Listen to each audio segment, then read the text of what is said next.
So it's nice to have somebody to go, no, stop smiling, just relax your lips, and just to keep a dialogue going so that you don't feel like you're frozen. Yeah.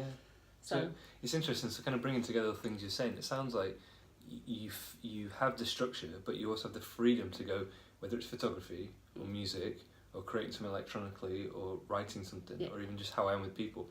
I'm trying to use my creativity to express things and help people and kind of get things across to a quite high standard, but also in quite a creative, artistic way. Yeah, and I think the personal development work that I've done has been, in some ways, it's had to be self-driven because, like I say, I was not offered psychological support because I was too high functioning and too, I could keep a job and I had a husband, so I wasn't really broken enough to. But actually, the things that I've gone at, luckily, I've got the real drive to go and find out for myself.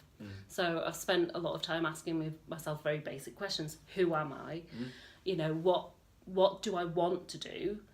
Not what can I do, because that's an almost endless list, and that's too much to think really about. Question, really, it's working out very basic things like what your values are and what your motivation is. And actually, one of in my book I do cover values, and it's one of these words that gets bandied around a lot in self-help books. People saying, oh, this didn't fit with my values, but nobody ever told you how to find out what your values were, because it's a very complex thing. You absorb your values over your lifetime through your experiences, and sometimes it's really good to do an exercise where you sit down and work it out. So the book that I've written covers about 6 sort of areas of personal development work that I've done myself, and I've taken the exercises that were the most useful to me and the real aha moments and put them in a workbook really for people to do this work. But talking about values, I sat down and was doing mine, and I was thinking, well, you get a list of words, and you, of course, you want to pick that you are loyal and trustworthy, and you pick these, and then you go, no, I mean, yes, I am these things, but they're not me. And the ones that came out on my list were joy. Top of my list, joy is a value that I hold very highly. Brilliant. And communication is practically my second one. And I think it does encompass all of those things. Photography for me is communicating somebody in a picture or communicating with the subject. Music is 100%, well, especially opera, is 100% communicating a role, an emotion, telling a story. Obviously writing is telling a story. It's all communicating. And it was just a simple values exercise which made me go, okay, there is a thread here. It seems a bit diverse, but there's actually a thread that goes through everything. And finding out that joy was one of my highest things, I just went, what? Joy? I mean, like, what a pleasant surprise. That's a crazy thing to think, but actually it's unlocked some things for me. One of my big issues was that I hate exercise. I hate it. I hate exercise. I hate being in pain. I hate discomfort. I think contentment or comfort was one of my values as well in my top 10, which says a lot. But it was there somewhere. It was definitely there somewhere. I do tend on the side of physical laziness. And around October last year, my cat had died last year, one of my cats, and I'm a mad cat lady. I'm not gonna lie. It's okay. And I just hit the food, and we'd only been living at our house for 12 months, and so we'd hit a real lazy slump. And I looked at myself in the mirror one day and I just went, oh my God, you really need to do exercise. And I thought, how can I do it? How can I make myself do this thing that I hate? You hate? That's a really good question. So I looked at my values and I looked at joy and I went, I need to make it joyful. So that's perceptive. I went, what is the most joyful exercise class that I can do? What did you come up with? Well, I tried mini trampolining, which is awesome. Okay. I mean, what could be better than jumping around on a trampoline? It's really good for you as well, isn't it? Very good. So I've got a mini trampoline. Fantastic. But the one that I found that's really helped was spinning classes. Oh, on the bike? Yes. Oh, There's a brilliant studio that's just opened up around the corner from me. I'm so lucky. It's run by Bradley Wiggins' wife, Catherine, who is an awesome spin instructor. Yeah. And they play really energetic, fantastic music. It's in a dark room. You're sat on a bike. Nobody's Anything looking where at you you. sat down, exercise-wise, has got to be a winner. And it's, changed my view of exercise. I look forward to the classes because I find them joyful. Yeah, so And it was just doing a basic exercise. how can I make that how I want it to be? So it's become a tool where you go, okay, I struggle with this. I can't do this. How can I do it? I need to. So any situation in life, you might have a meeting or you have to give a presentation or something, and then you have to think, oh, I'm nervous, I don't want to do it. But if you look at your values and go, oh, communication is, and you go, right, I need to feel like I'm communicating something. Just tie it to what you're good at. And tie it into, you are going to do those things. If they're linked to your values, you're going to do them. And if you can link multiple values in, you are onto a winner. So, Fantastic. yeah, that's been a big key for me anyway, on my journey. So hopefully, when we get around to talking about the book, that's what we're going to be talking about. Excellent. Me-ology.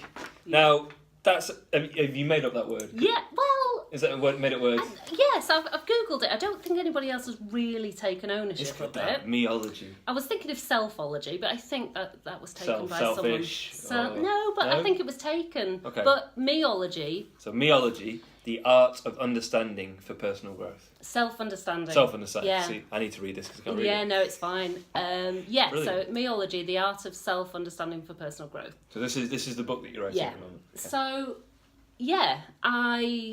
I've been so passionate about some of the lessons that I've learnt, and over my time at EKM, such a great culture there. They've allowed me to do some learning lunches. We have learning lunches, so I've been just exploring some of the topics with the other staff. Mm-hmm. So providing a little bit of a coaching service for the members of staff at EKM, just going through some of these things. So values. So it's stuff you get into practice anyway. Yeah. You're not just reading about it. Yeah, and it's just basically sets of exercises, questions basically that you pose to yourself, and you sort of do some exploration, because basically the more you understand yourself, you create a really solid platform for personal growth. Yeah. And by exploring things like your strengths and your weaknesses. It's okay to go, oh yeah, they're my strengths and my weaknesses, and leave that in a box. Well, it's like, somewhere. say, like the values list. Or even the I've written them values. out, yeah. I mean, quite a few people will Just have an come across exercise. values exercises, Yeah. but it's the application of that. And so, yeah, the book is a collection of exercises which are then going to lead people to to question themselves, and then to come up at the end of it, having studied themselves, in this exercise book. At the end of the book, that you're going to bring all those bits of information together into maybe one page. So you can then look at yourself almost like a certificate. So I just thought, because I'd spent this time studying myself, a personality. I thought, why shouldn't this be a subject? Somebody And else why can do shouldn't everybody do this? Yeah. And although my story is one where I'd come to a crisis point because I was diagnosed with a mental health problem, but I realised it was a crisis of my, existential It wasn't the being. mental health, it was you. I'd become... Yeah. I didn't know who I was. Yeah. I honestly... Like, I was talking to you earlier, I was saying that basically I wrote down one day, I thought, well, the depression and the mental health issue is a thing. It's diagnosed. And then I thought, but I was the girl who used to cry a lot and was depressed. And if I'm not depressed anymore, then who am I? And I'm not a girl anymore, I'm a woman. Yeah, and I that's do refer to myself as girl quite a lot, but I am a woman, and I'm a wife, but at that particular time I wasn't a very good wife. Because I wasn't. No. I wasn't looking after myself. I didn't know who Yeah. I was, so I was definitely not fulfilling that sort of. In fact, I'm sure I was very near to divorce at this point because, you know, it was a real crisis point. I was a daughter, of course, I'm a daughter. So all these things, but they're not the full picture. Yeah, but then I thought, but even that can fall away. I'd lost my dad a few years previously. So I was like, so I'm a wife and a daughter, but if I lose my parents and my husband, then I'm not those anymore. And I'm that person I've characterised myself as that person who, that girl who always cries in college. And I thought, that's not me. Yeah. That's a horrible thing to think about myself. No. So, no, there was definitely very little joy. And which is the natural aspect that comes out anyway. In fact, at one point I'd been quite ill because it was the last year of my college where I really got to an emotional crisis because I was facing all this emotion on a daily basis and basically drowning. And at one point I addressed the department and just said, look, I'm struggling. I've struggled with depression a lot in my life, and I know that what I need right now is to, you know, you may not be seeing the full I might not be acting in a way that that's very productive in some of our workshop sessions, but I'm just having to work. I'm trying. I'm doing like 110% to just. This is as good as I can do right now. I said I can promise you that when I step on that stage, it's all firing because that's what I need. Yeah. And I was told for several people in my life said, no, you must withdraw from that and step back and take time off. And I said no, because that's exactly what I don't need to do. I would be stripping the joy out of my life, which I've now found would have been absolutely disastrous. The things that were giving you joy. You need those things because you just naturally gravitate towards them anyway. But people were like, oh no, if you're ill then you must withdraw, and I was like, well, no, that's so. Yeah, I get it. Viscerally felt there is something that needs. Brilliant. Yeah. So that's resulting in it. So I think that's something that needs to be in there because I think with personal development, it's like we've talked about. It's not just the information; it's where it's coming from. Yeah. And the message behind it and what people are trying to say. So you know, if people reading that book saying this is meology because this is where I've been, and this is what I understand about myself, and I think with a lot of personal development, it can be like these are the answers, and it's like, well, how does that relate to me? Yeah. Good luck with that. These are the answers. Whereas this is the opposite. This is more saying like, well, use this to understand yourself better. Yeah. Is that right? Yeah, better because, I mean, I keep going back to values because it has become a massive thing, and personality, we all have them, but could you really put it down on paper? If someone said, will you write me in a paragraph, sum yourself up, you know, what are you even here for? And so few people so few people just don't want to engage with that sort of conversation. But it's a difficult conversation to have, isn't it? Once you've even with had yourself. the conversation with yourself, you know, you find that you're all right.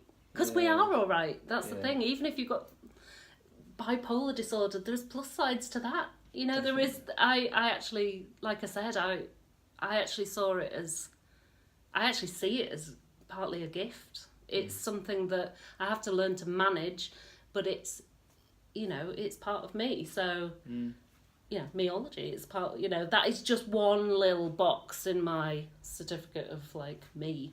So with this book, when's it hopefully coming out? Or I'm aiming how's for the process going? It's going. I've done a first draft, and then I'm going back and rewriting every sentence as I go along because I've changed my kind of perspective on things, and You do, don't you? When you look at the whole thing and then you look back and think, am I trying to say this? Some of the topics I'm covering, I've ended up going on a bit of a deep dive. One of the topics that I found really useful is personality profiling. Which at first, you know, I was a big fan of the Myers-Briggs profiling system. I definitely identified with my specific type. I'm an ENFP. Read it and went, oh my God, that's me. If you guys enjoyed this video and want to find out more, I'm here on kataholos.co.uk. So click on the link below and you can see here's our values, and you can either subscribe to our newsletter and become one of our subscribers, or you can click on the 10-week course to go to learn more. Here it is. Gives you all the information you need.